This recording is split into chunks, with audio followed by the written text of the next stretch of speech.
ሰላም ለማህበረ ቤተ እስራኤል ያለንበት ፓራሻት ኪታቦ ይሆናል ከምዕራፍ 26 ከምዕራፍ 29 ይሆናል እና ከፓራሻው ከመግባታችን በፊት ትንሽ የሰንበትን ዝማሬ አድርገን ስለ ፓራሻው ተንትነን እንናገራለን እና ይሄን ይመስላል አዶናይ ለዓለመ ዓለም መንግስቱ እስከ ለዓለም ምሕረቱ አዶናይ ለዓለመ ዓለም ኃያል እስከ ዘይደክም አዶናይ ለዓለመ ዓለም ግርማው እስከ ለዓለም አብይ ጸጋ ግርማው ለአዶናይ አዶናይ ለዓለመ ዓለም ወሬዛ እስከ ለዓለም አብይ ወሬዛ ባይሉ አዶናይ እምቅድሜከኒ ኢኮነ ካለ ወምድረ ገኒ ያሎ ባይድ አምላክ አዶናይ ወድቤከኒ ዘይነግስ ወከይከኒ ዘይሰይም ኃይሉ አዶናይ በአንተ ሰንበት ከመሃረነ በአንተ ባላደገ መሃረነ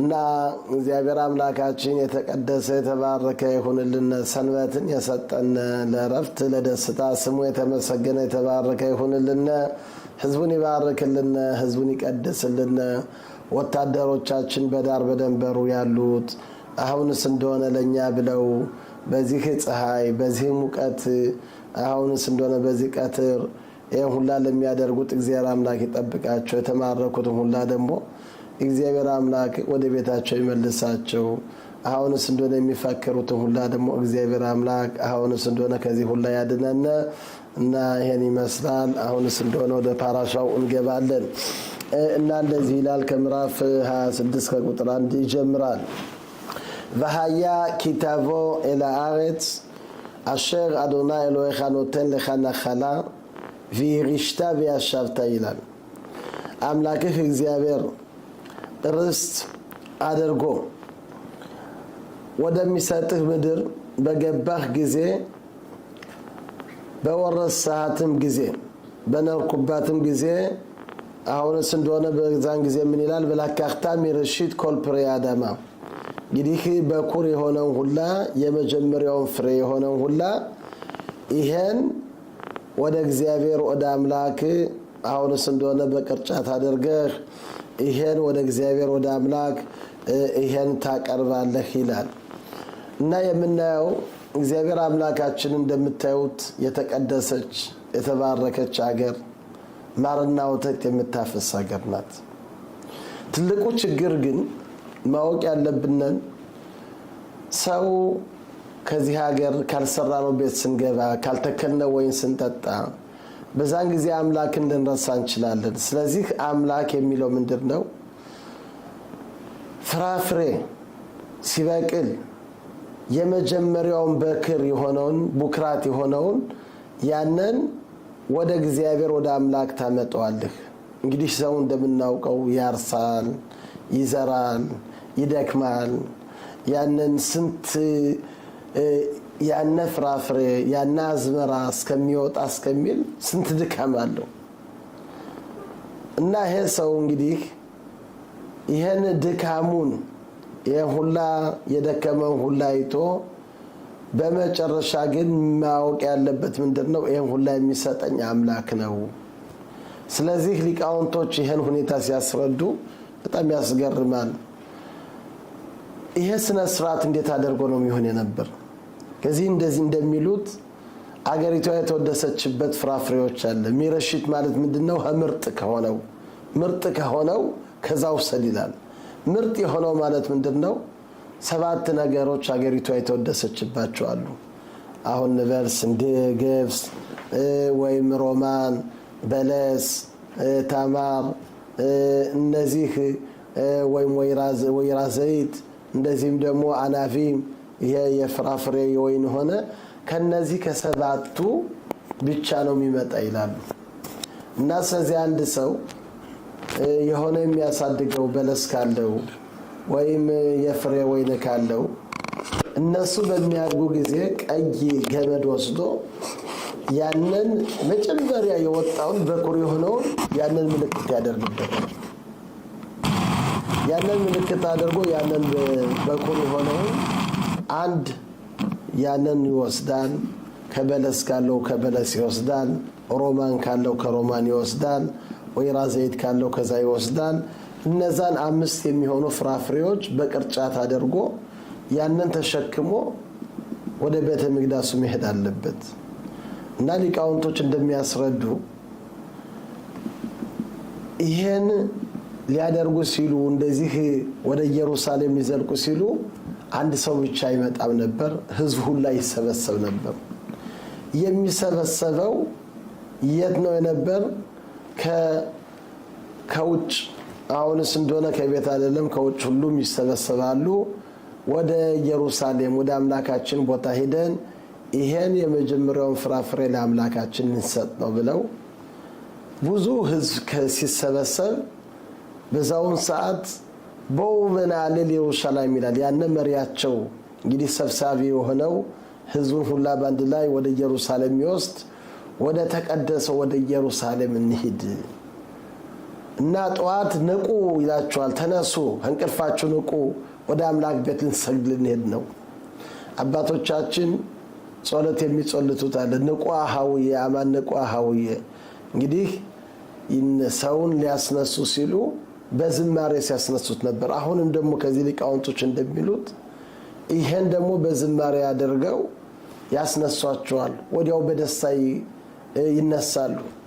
እና የሆነ በሬ ያላቸው ያነ በሬ ቀንዱ ሁላ በወርቅ ይሆናል። ከራሱ ላይ ዘይት የወይራ ዘይት አድርገው ወደ ቤተ መቅደስ ሲሄዱ በዝማሬ ወደ ኢየሩሳሌም ሊሄድ ነው። ወይም አሁንስ እንደሆነ ከዳዊት ንጉሠ እስራኤል ኪሻማ ያሹ ኪሶት ለሚሽፓት ኪሶት ለቤት ዳዊት ሻሉ ሽሎም ኢየሩሳሌም እያሉ አባቶቻችን እንደሚዘምሩት አሁንስ እንደሆነ ትዜኒው ደናሃ ኢየሩሳሌም መናብርት ቤተ ዳዊት ትዜኒው ደናሃ ኢየሩሳሌም ደናሃ ኢየሩሳሌም ደናሃ ኢየሩሳሌም መናብርት ቤተ ዳዊት ማለት ኪሻማ ያሹ ኪሶት ለሚሽፓት ለቤት ዳዊት ሻሉ ሽሎም ኢየሩሳሌም። ከዛ አሁንስ እንደሆነ ለዳዊት ቤተ መንግስት ያለው እያንዳንዱ ወንበር ካለበት ከዛ ሲደርሱ የኢየሩሳሌም ሰላምታ ሲጠይቁ ነበር ይላል። እነህን ዝማሬ እየዘመሩ ወደ ኢየሩሳሌም ይሄዳሉ። በዛውን ሰዓት የኢየሩሳሌም ሰዎች ይቀበሏቸዋል። የገሌ ጎጥ የገሌ ከተማ የሆናችሁ እንኳን ደህና መጣችሁ፣ እንዴት ናችሁ ብለው በጥሩ በክብሬታ በደንብ አድርገው አክብረው ይቀበሏቸዋል። እና በዛውን ሰዓት ያንን ያመጡትን ወደ ካህኑ ይሄዳሉ። ካህኑ ሲሄዱ በዛውን ሰዓት የሚነገር ለአምላክ አለ። ይሄንም እናስረዳለን። ግን ከዚህ ሊቃውንቶች የሚጠይቁት እንዴት ለአንድ ፍራፍሬ ለሁለት ፍራፍሬ ለአምስት ቢበዛ ለዛ ተብሎ የሁላ ድግስ የሁላ ፌስታ ከኢየሩሳሌም መጥቶ የሚናገረው አለ ለአምላኩ ብዙ ነገሮች። አራሚ ወበዳቢ የሱሪያን አባቴ አገልጋይ ነበር እና ወደ ምድረ ግብጽ ወረደ። ሲወርድም ትንሽ ነበር። ከዛም የግብጽ አገር አሰቃዩነን ብዙን ችግር አደረሱብን። እግዚአብሔርን አምላክም የኛን ችግር አይቶ ከዛ ሁላ ማታወጣነን እና በትላልቅ ተምር በሆኑ እና እግዚአብሔር አምላክ ወደዚች ቦታ አንጥቶናል። አሁን ከምቆምባት ቦታ ያነ የሚያመጣው የሚለው ነው። ויביאנו אל המקום הזה ויתן לנו את הארץ הזאת. እቺን አገር ארץ זבת חלב ודבש, ማርና ወተት የምታፈስ አገር። ועתה הנה הבאתי את ראשית פרי האדמה, የመጀመሪያዬን ፍራፍሬ ለእግዚአብሔር ለአምላኬ አምጥቻለሁ። ከእግዚአብሔር ከአምላክ በዛን ጊዜ ያንን ያስቀምጣል ይላል። ይሄ ሁላ የሚናገረው ይሄን ፍራፍሬ የሚያመጣው ነው። የሚያመጣው ግን ትንሽ ነው። የመጀመሪያቱን ያችን የወጣችውን በቀይ ክር በቀይ ገመድ ያንን ያሰረውን ያንን መጀመሪያ ወጣውን ያንን ነው የሚያመጣ። 2 ፍራፍሬ ሊሆን ይችላል፣ 5 ፍራፍሬ ሊሆን ይችላል። ይሄ ሁላ ድግስ ይሄ ሁላ ፌስታ ለምን ተብሎ ነው? ብዙን ቁርባን ስናቀርብ በስንት ሺህ የሚገዛ በበጎች በተለያዩ አስራት አለ፣ ገንዘብ የሚያመጡ አለ። ለዚህ ለ5 ፍራፍሬ ለሆኑ ግን እንደዚህ አድርጎ ድግስ ሰው ገብቶ በተሚግዳሱ ይሄን ሁላ ቃላት የሚናገረው የሚለው ከሌላ ሁላ የተለየ ለምን? በሌላ ሁላ ቁርባን ሲመጣ እንደዚህ ተደርጎ እየተዘመረ በህዝቡ ታጅቦ በጥሩ ሁኔታ በደንብ አድርጎ ለምን ሌላ ሁላ አይሆንም? ለምን በፍራፍሬ ብቻ እነዚህ ነገሮች ይሆናሉ ብለው እዚህ ሊቃውንቶች ከባድ ጥያቄ ይጠይቃሉ። እና ከዚህ መልሳቸው ምንድነው? ዋናው ነገር የሰው ዓላማው እግዚአብሔር አምላክ አዳምን የፈጠረው ዓለምን ሁላ የፈጠረው ለማን ብሎ ነው? ለአዳም ነው። ሰማይና ምድር የምናየው ፍራፍሬዎች፣ እንስሳዎች፣ ወንዞች ይሄ ሁላ ለማን ብሎ ነው የፈጠረው? ለአዳም ብሎ ነው። አዳምንስ ለምን ብሎ ፈጠረው? አዳምን አምላክ የፈጠረው አምላክ እንዲያመሰግን ነው። ይሄ ነው ዋናው ትልቁ ዓላማው። የአዳም ልጅ አምላክን ካመሰገነ ዋናው ትልቅ ዓላማ ዋና ዓለሙ የተፈጠረ ሁላ ሰው እግዚአብሔርን አምላክን ሲያመሰግነው። ስለዚህ ይሄ ሰው ደክሞ ወስቶ ዘርቶ አርሶ ያንን ሁላ አጭዶ ያንን ሁላ መቼም ብዙን ስራ አለ።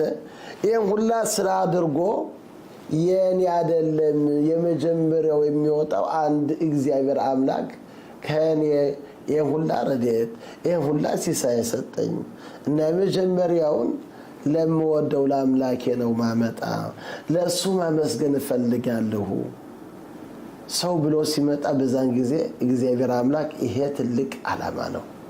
ሰው ፈጣሪውን አወቀ።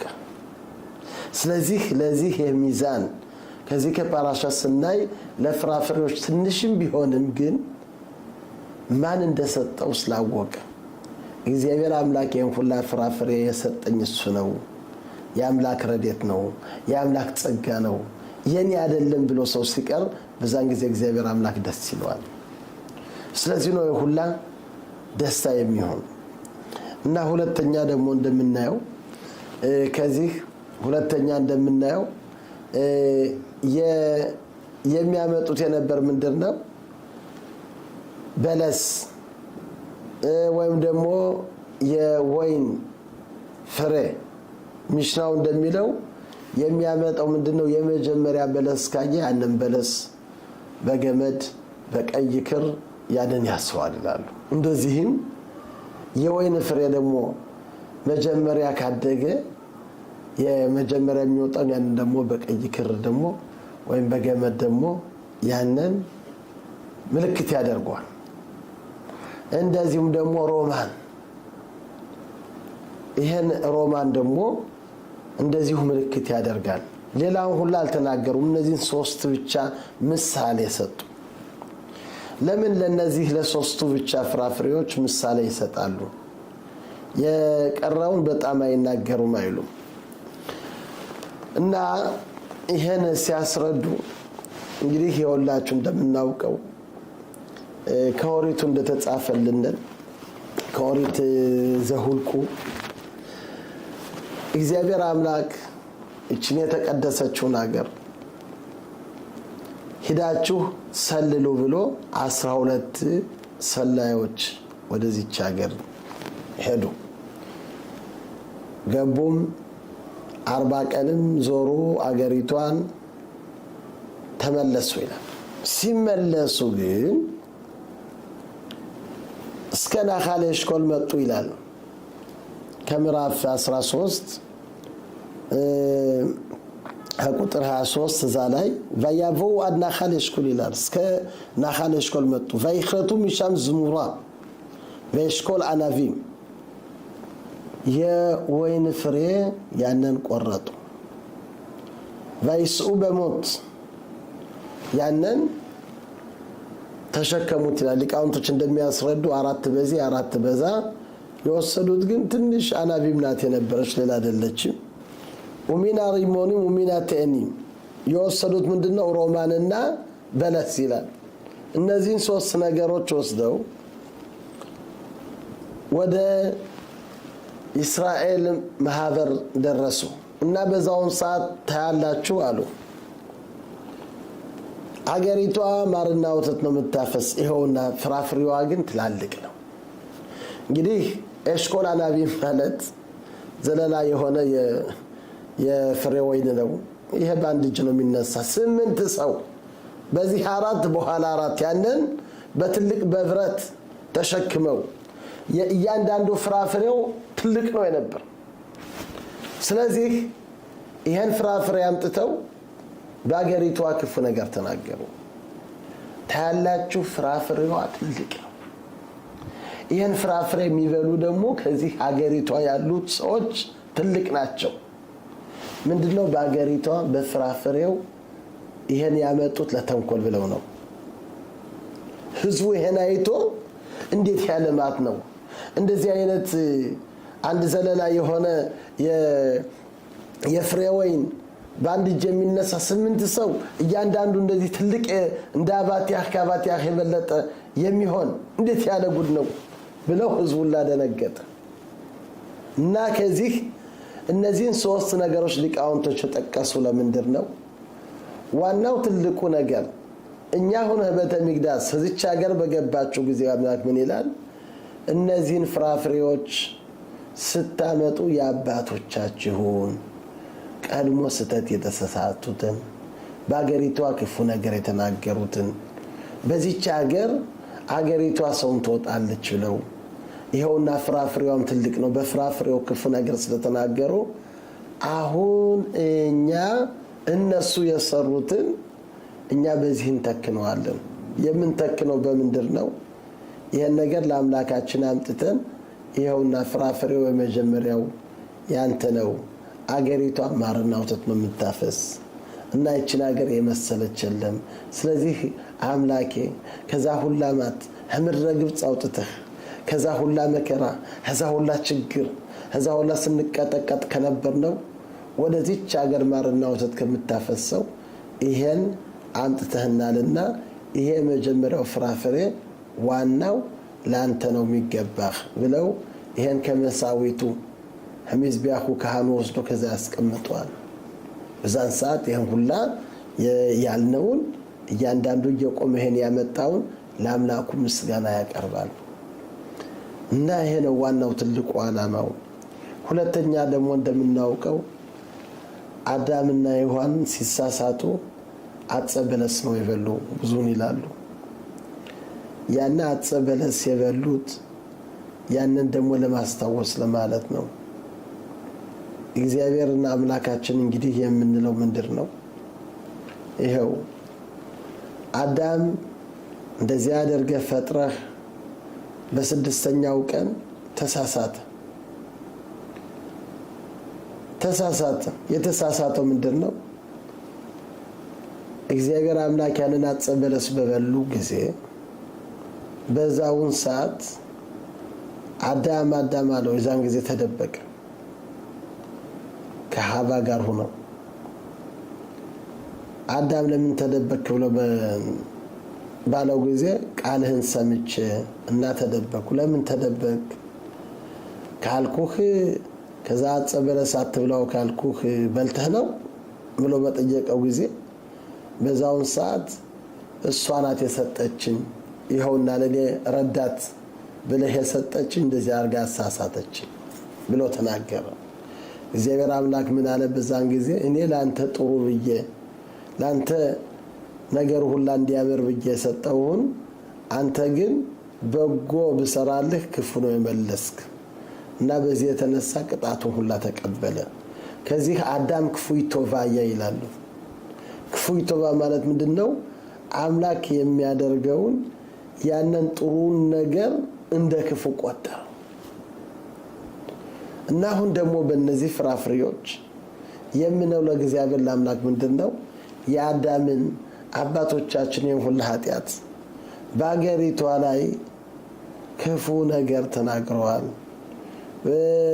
ጥሩ ባደረክላቸው ሌላ ነገር ስለመለሱ እኛ የነሱ ከአፍራክ የወጣንን ነው እና አሁን ወደ አንተ ወደ ቤተ መቅደሱ መጥተን ላንተ ይሄን ሁሉ ምስጋና መስጠት እንፈልጋለን ብለን በመጣነን ጊዜ በዛን ጊዜ እግዚአብሔር አምላክ ትልቅ ደስታ ዋናው ነገር እንግዲህ ማወቅ ያለብን እግዚአብሔር አምላካችን ከምግቡ ከዚህ ሁሉ ብንወስድ ብንል ይሄን አይበላም አይጠጣም አይልም። ግን ዋናው ነገር ትልቁ ነገር ለእግዚአብሔር ለአምላክ ምስጋና ነው። እንደሚሉት አባታችን ሙሴ እግዚአብሔርን አምላክን አንዳንድ ጥያቄዎች ጠየቀ። አምላክ ያለው አቤት እንዲያው መቼ ነው እንቅልፍህን የምተኛ? እኔ እሺ ልመልስልኝ። ሙሴ ያለው አቤት ጥዋ ያንን ጥዋ ወሰድና ውሃ ቀዳ። ያንን ውሃ ያዘ፣ እንቅልፍ ሰደደበት። ትንሽ ሸብ አድርጎ እንቅልፍ ሲሰደው ሙሴ ያለው ደነገጠና ያንን ጥዋ ተሰበረ። ሁለተኛ ደግሞ ምን አለው እግዚአብሔር አምላክ?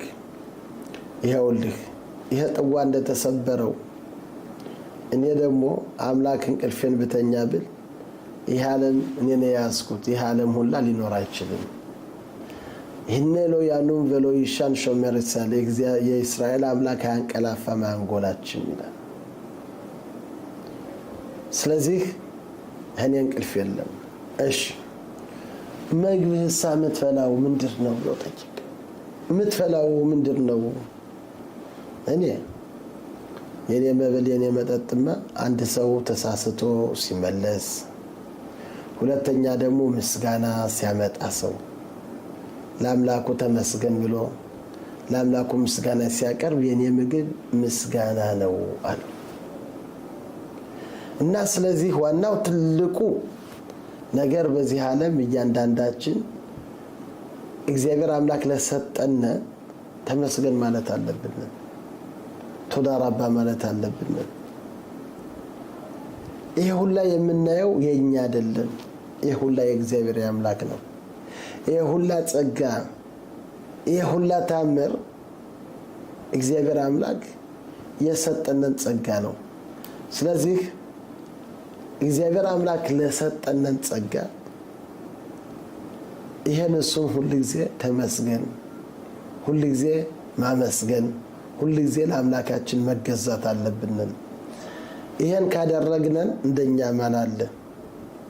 ይሄን ካላደረግነን ግን ብዙ ነገሮች አሉ። ስለዚህ ዋናው ነገር ለአዳም ልጅ በተለይ በእነዚህ ጊዜዎች እንደምታዩት ዘመኑ የጥጋብ ዘመን ነው። ከጥጋብ የተነሳ አምላክ ይረሳል። አሁን እኛ ራሳችን እያንዳንዳችን እናውቃለን። የመጣ ነው ሀገር የት ሀገር ነው? ከኢትዮጵያ ከዛ ሁላ እግዚአብሔር አምላክ ከምድረ ግብፅ አሁን እንደምንለው ከዛ መውጣት ማለት ነው። የጭጋ ዘመን የነበረው ጫማ ያልነበረን ልብስ በየአሮኑ የሌለን ዛሬ ስናየው ይሁላችሁ ክብሩ ይስፋል እያንዳንዳችን ልብስ ሁላ በየቦታው የፈለግነውን ጫማ እንለብሳለን የፈለገውን ልብስ እንለብሳለን ይሄ ሁላ ስናገኝ ስንል ግን በዛን ጊዜ አምላክ ይረሳል ተጠንቀቅ እግዚአብሔር አምላክ ይላል አምላክን እንዳትረሳ እና ጥጋብ ብዙውን ሊያስረሳ ይችላል ስለዚህ ከዚህ ደግሞ ዋናው ነገር የመጀመሪያውን ፍራፍሬ ይሄን ምልክት የምታደርግ ምንድነው እንድታስታውስ ይሄ ሁላ ሀብት የሰጠህ ይሄ ሁላ ረድኤት ይሄ ሁላ ሲሳይ ማን እንደሆነ እንድታውቅ ነው ይሄን ካደረግነን እግዚአብሔርን አምላክን አወቅነን እግዚአብሔርን አምላክን አመሰገንን ማለት ነው ስለዚህ ይሄ ስነ ስርዓት በጣም ትልቅ ስነ ስርዓት ነው በተለይ ይሄው ያለንበት እንግዲህ 2 ሳምንት ማለት ነው የቀረነን ሮሽ ሃሻና ብርሃን ሰረቀ ለጻድቃን በብርሃኑ ሞለ ቅዱሳን በዚሁን ቀን እግዚአብሔር አምላክ ብርሃኑን ያፈለቀበት ቀን ነው ብርሃን ሰረቀ ማለት ምንድነው የጮራው የብርሃኑ የተፈጠረበት ዘመን ማለት ነው ስለዚህ ዓለም የተፈጠረበት በካፌ በኤሉል 25 ነሐሴ ማለት ነው ዓለም ተፈጠረ በሮሽ ሃሻና ደግሞ በብርሃን ሰረቀ በዛ ሰዓት ደግሞ አዳም ተፈጠረ እግዚአብሔር አምላክ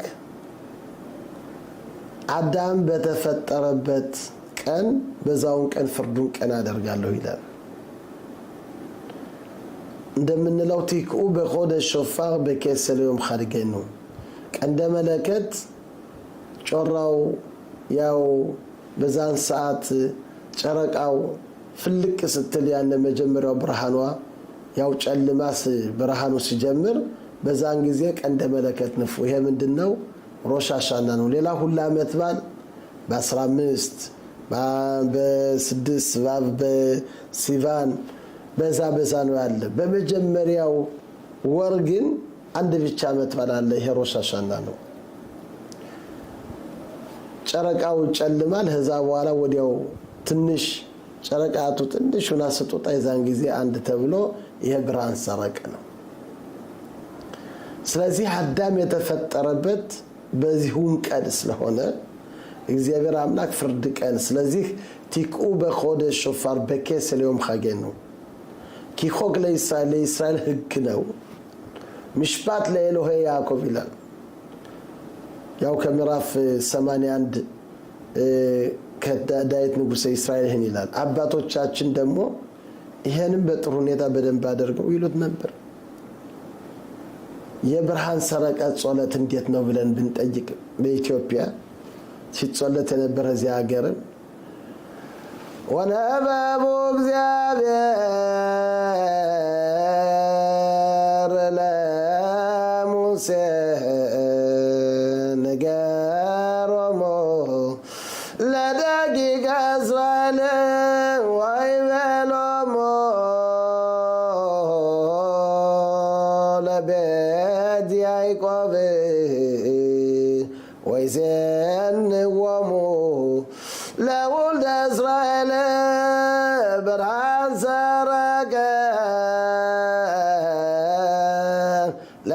ለጻድቃን ብርሃን ሰረቀ ለጻድቃን በብርሃኖሙ ለቅዱሳን በብርሃኖሙ ለቅዱሳን ንፉቃነ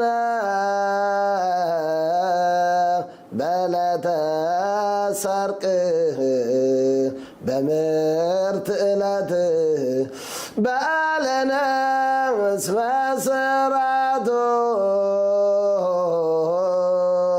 ለእስራኤል ውእቱ ወፈትሁ ለአምላክ ያዕቆብ እያለ ይሄዳል ምንድነው እግዚአብሔርም ለሙሴ እንደዚህ አለው እንደዚህ ብለህ ለእስራኤል ነገሮሙ ለደቂቀ እስራኤል እንደዚህ ብለህ ለእስራኤል ልጅ ተናገር ይላል። እንደዚህም ለቤት ያዕቆብ በላቸው ንፉሑ ቀርነ ቀንደ መለከት ንፉ በዕለተ ሰርቅ ጨረቃው በምትወጣበት በሮሽ ሃሻና በዛን ሰዓት በብርሃን ሰረቀ ብርሃኑ በተፈጠረበት በዛን ሰዓት ቀንደ መለከት ንፉ ይላል። ለምንድር ነው ይላል? እስመ ስርዓቱ ለእስራኤል ወጡ ለእስራኤል ሕግ ነው። ወፈትሁ ለአምላከ ያዕቆብ ለእግዚአብሔርም የፍርድ ቀን ነው፣ ፍርድ የሚፈርድበት ቀን ነው በብርሃን ሰረቀ ተብሎ ይኸው በዕብራይስጡም በግዕዝም ስናይ ይሄ የፍርድ ቀን ነው። ስለዚህ ይሄ የፍርድ ቀን ስለሆነ በዚሁም ቀን ደግሞ እግዚአብሔር አምላክ ሁላችንም ያሳልፈናል። እንግዲህ የተፈጠረው ሰው በዚህ ቀን ስለሆነ ምን ሰርቷል? ምን አድርጓል? አዳም የተፈጠረው ዓላማውን ይሰራል አይሰራም? ሕጉን ይጠብቃል ሕጉን አይጠብቅም ተብሎ እያንዳንዳችን እንደ በግ እናልፋለን። ያነ በግ ሲያልፍ ለብቻው እያንዳንዱ ለብቻው ነው የሚያልፍ። አስረኛውን በግ ደግሞ አንዳንድ ጊዜ አስራት ተብሎ ይቀበል። እንደዚህ ደግሞ ያን የሚቆጥረው 1 2 3 ብሎ 10 ብሎ ደግሞ ይቀበዋል። 1 2 ብሎ 10 ብሎ ደግሞ ይቀበዋል። አሁን እነዚህ በጎች የተቀቡት አውቁ ይሄን ቢያውቁ ኑሮ ሊታረዱ መሄዳቸውን ቢያውቁ ኑሮ ከወንዙ ሂደው ያንን ፈግፍገው እንደማንም ብለው ለማጥፋት ይሞክሩ ነበር። እኛም ደግሞ እግዚአብሔር ከአምላክ ፊት እንደ በጎች እናልፋለን። ማን እንደሚቀባ ማን ነው ለሕይወት ማን ነው ለሞት ማን ነው ለሕመም ማን ነው ለጤና ማን ነው በዚህ ቀን የማይፈረድበት? ስለ ሀገሮች ሁላ ለሰላም የት ሀገር ትሆናለች? የጦርነት በዚህ ሀገር ይነሳል። ይህ ሁላ ነገር እያንዳንዱ የሥራው ሁላ የሚሰራው ሁላ እግዚአብሔር አምላክ በዚች ቀን ሁላችንም ወደ ፍርድ ያቀርበናል። ስለዚህ እኛ ማድረግ ያለብንን ከዚህ ፍርድ ለመውጣት አምላክን ማንገስ አለብን። እንግዲህ እግዚአብሔር አምላክ የነገሰበት ቀን መቼ ነው ብለን ብንጠይቅ አዳምን ሲፈጥር የዛን ጊዜ ሆ ብለን አምላክን አነገስነን ማለት ነው። ስለዚህ በሮሽ ሃሻና ደግሞ ለአምላክ ምስጋና አምላክን በማመስገን ላጣ ለነጣ መስጠት ጽድቅ ማድረግ የኦሪትን ሕግና ትእዛዝ መጠበቅ እነዚህ ነገሮች በዚህ ቀን ማድረግ አለብን፣ መዘጋጀት አለብን። ይሄ ቀላል ቀን አይደለም። ስለዚህ በሮሽ ሃሻና አዳም የተፈጠረበት ቀን ነው። በዚህ ቀን ደግሞ አዳም በተፈጠረበት ቀን ደግሞ ያው ቅድም እንዳልነው ማን እንደፈጠረን አምላካችን ማመስገን ወደ አምላካችን መገዛት ይሄ በጣም በጣም በጣም አስፈላጊ ነገር ነው። ስለዚህ አዳም እንግዲህ በዚሁ ቀን የተፈጠረበት ቀን ስለሆነ በዚህ ቀን ደግሞ አምላክ ያው ፍርዱን ሕጉን ትእዛዙን የምንቀበለው በዚህ ነው። ስለዚህ ሁላችንም ብንሆን እንግዲህ በሕጉ በስነ ስርዓቱ መሄዱ ይሄ በጣም አስፈላጊ ነው። እናያለን ባለፈው ዓመት ስንት ችግር ተነሳ። ይሄ ሁላ የተወሰነው መቼ ነው ብለን ብንጠይቅ በብርሃን ሰረቀ ነው የተወሰነ። ይሄ ሁላ መኻብሊ መጥተው ይሄ ሁላ ህዝብ የጠፋው እስካሁን ወታደሩ ሁላ የሚጨነቀው ስንት በየቀኑ እየሞቱብን ነው። ስንት ይሄ ሁላ መቼ ነው የተወሰነ? በሮሽ ሃሻና። ይሄን ብናውቅ ኖረን አስቀድመን ወደ አምላካችን እሪ እንል ነበር እና አሁን ግን ማን ቀለም እንደምንቀባ እንደማንቀባ ይሄን ዛሬ አስቀድመን ወደ አምላክ ጸሎትነን ወደ አምላክ እሪ ካልነን ከዚህ ሁላ ችግር ከሚመጣ ሁላ ችግር ልንድን እንችላለን። እና ለሰው ልጅ አይን ልብ ጆሮ መኖር አለብን እነዚህ ሁሉ ነገሮች ቀላል ነገሮች አይደሉም የምናየውን ይሄ የዚህን ዓለም ምቾት ብቻ ማየት የለብንም አባቶቻችን እንደሚሉ ለዓለም ኃላፊ ተቀናይነ ለሚያልፈው ዓለም ሁላችንን ተገዝተናል አፍቃርነ ሞትን ወደደን የአምላክን ህግና ትእዛዝ ስናልፍ በዛን ሳስን ችግሮች አሉ እና ይሄን ቀጠል በማለት ይሄውላችሁ ቀጠል ብሎ ይሄን ሁላ ከተናገረ በኋላ እግዚአብሔር አምላክ ከዚህ ሀገር በገባችሁ ጊዜ እኔ መለምናችሁ እግዚአብሔር አምላክ ምን ይላል የህጉንና ትእዛዙን እንድትጠብቁ ነው ባዮ ማሸብት አብሮ ታያርድን ዮርዳኖስን ባለፋችሁ ጊዜ እግዚአብሔር አምላክ ከሚሰጣችሁ ሀገር ቫኪሞታ ለኻፋኒም ግዶሎት ትላልቅ የሆኑ ድንጋዮች እነዚህን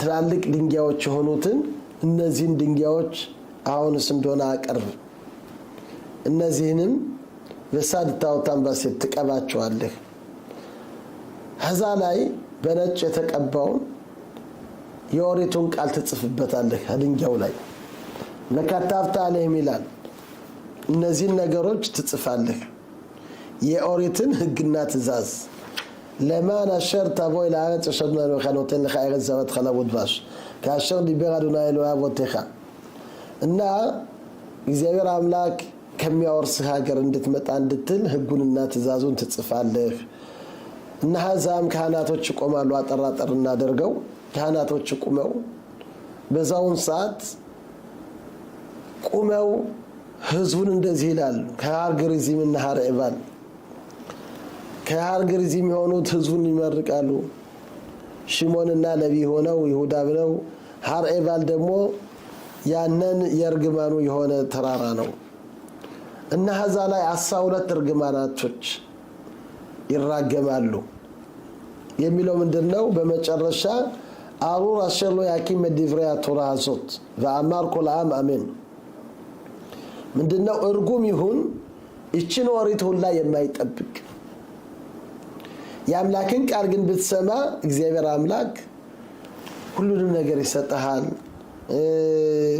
ወባዋሊ ኻኮላ ብራቆት እነዚህ ብራቆች ሁላ ይመጣሉ አንተንም ያገኙሃል ያምላክን ቃል ትእዛዝ ብትሰማ ነው ባሩኽ አታባኢር የተመረቅት ሆናለህ ባገርህ እንደዚህም ባሳደ ባዝመራህ እንደዚህም የሚያድገው ሁላ የተባረከ መካኒቶ ባገርህ አይኖርም እያለ እግዚአብሔር አምላክ ዝናቡን ይሰጣል እነዚህ ሁላ ቡራኬዎች ባንተ ላይ ይመጣሉ ይላል ቫያ ይምሎት ይሽማ በኮላዶና ያለውኻ ባትሰማ ግን 98 እርግማኖች በዚህ ሳምንት አሉ እርጉም ትሆናለህ በከተማህም ባገርህም ቡቃያህም ያለ ሁላ እነዚህ ሁላ የተረገሙ ይሆናሉ እግዚአብሔር አምላክም ባንተ ከባድ ነገሮች ያመጣብሃል ሰማይህም እነዚህ ሰንሰለት ይሆናሉ ዝናብም አይወርድም የሚወርደው ዝም ብሎ ትቢያ ይሆናል ዝናብ አይወርድም ከጣላቶችህ ትበራለህ አንድ ሺውን ያሳደዋል እና እነሱም ባንተ ላይ ይስቃሉ ያንተም ስጋ ሁሉ ጊዜ ለሌላ ሁላ ወፎች ሁላ መጥተው ይበሉታል ይላል እግዚአብሔር አምላክ እንደብድ ያደርግሃል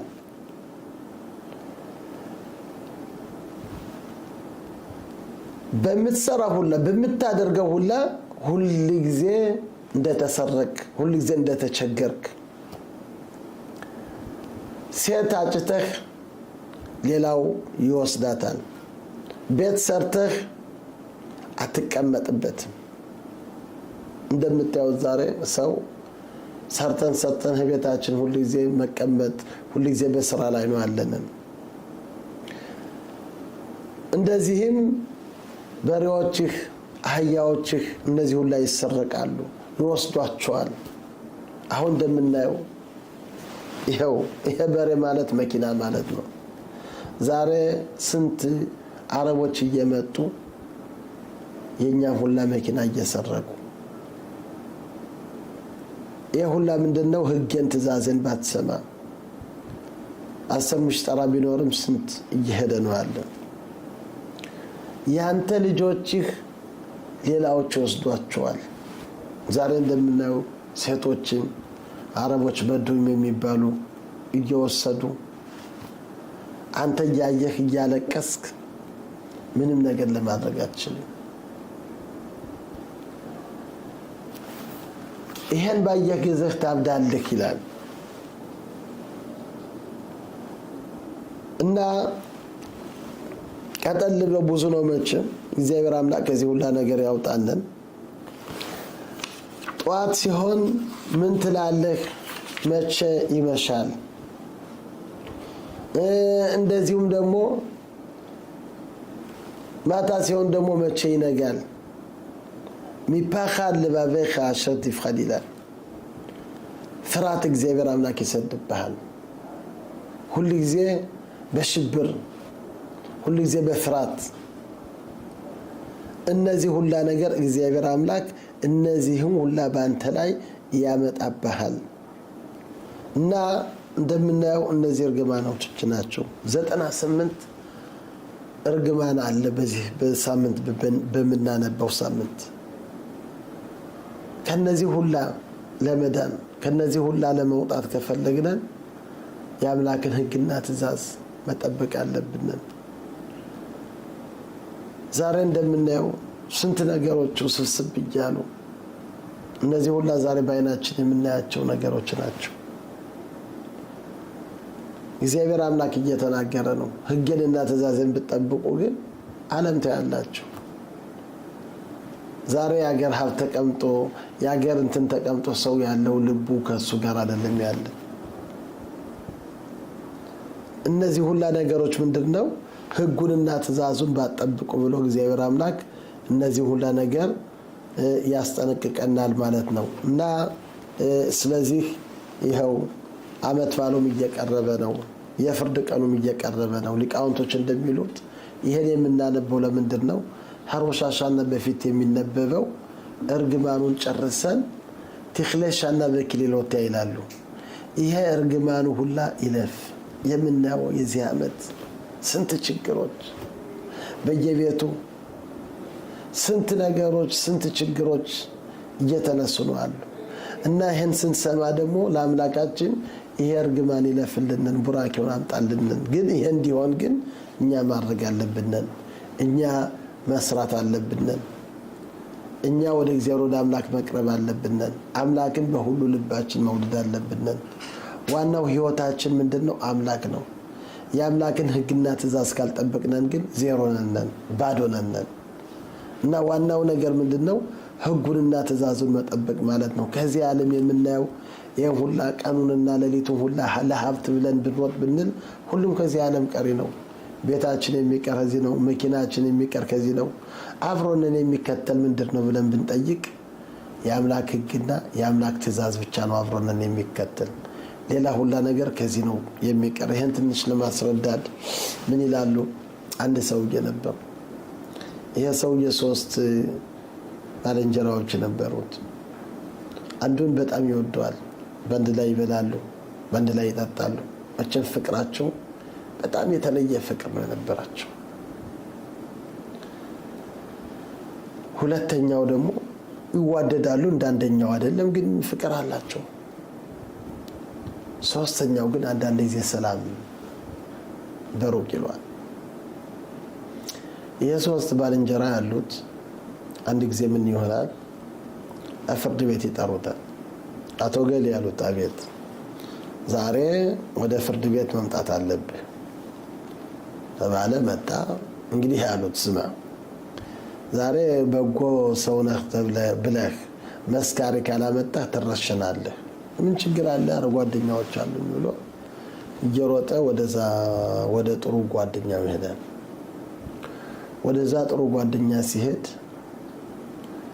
ባንድ ላይ የሚበሉት የሚጠጡት ምንድነው ጓድ ያለው እንዲያው ፍርድ ቤት መጥተህ እንዲያው ጥሩ ሰው ነህ ብለህ ብትመሰክር ምን አለ ፍርድ ቤት አይሆንልኝም። ለምን እዚህ ቤት ነው መቀር አረባክ ቢለው አረባክ እምቢ ያለው አዘነ።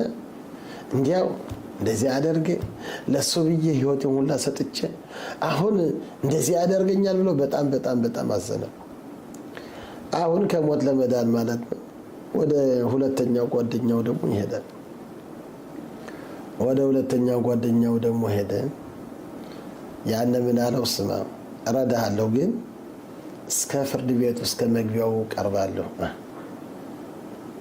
ሌላሳ እዛች ብትገባ ምን አለ? አይ አይሆንልኝም። አረባክ ቢለው ቢለምነው እምቢ አለው።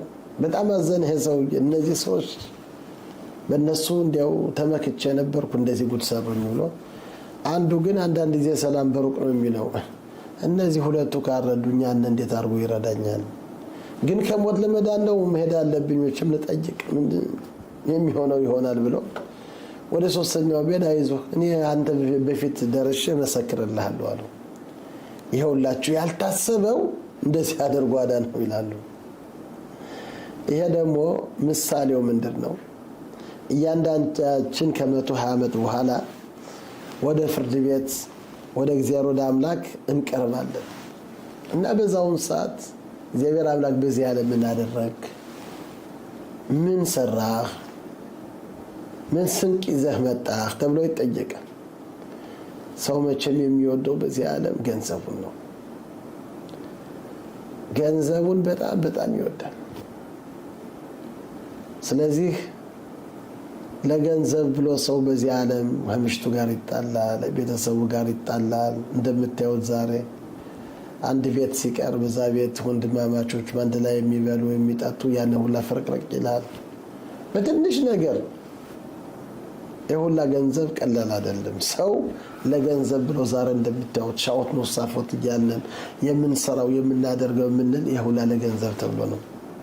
የምንበላው ግን ትንሽ ነው። አይናችን ግን ትልቅ ነው። ሁሉንም ቤት መኪና እንዲኖረን እያንዳንዳችን ሮጣለን እንላለን። ግን በመጨረሻ ጊዜ እዛች ፍርድ ቤት በደረሰን ጊዜ እግዚአብሔር አምላክ መስካሪ አምጣ ሲባል ወደ ገንዘባችን ስንሄድ ገንዘቡ ምን ይላል? እኔ ኪስህ ነው መቀር፣ እባኩ ነው መቀር፣ መኪናውም እዛው ኻናያው ነው የሚቀር። እነዚህ ሁላ በዚህ ዓለም ቀሪ ናቸው እና በዛውን ሰዓት ሰው ይገባዋል። ለካ ህይወቴን ሁላ ለዚህ ብዬ የደከምኩ ያልኩ ይሄ ሁላ ምን ሊያደርግልኝ ነው?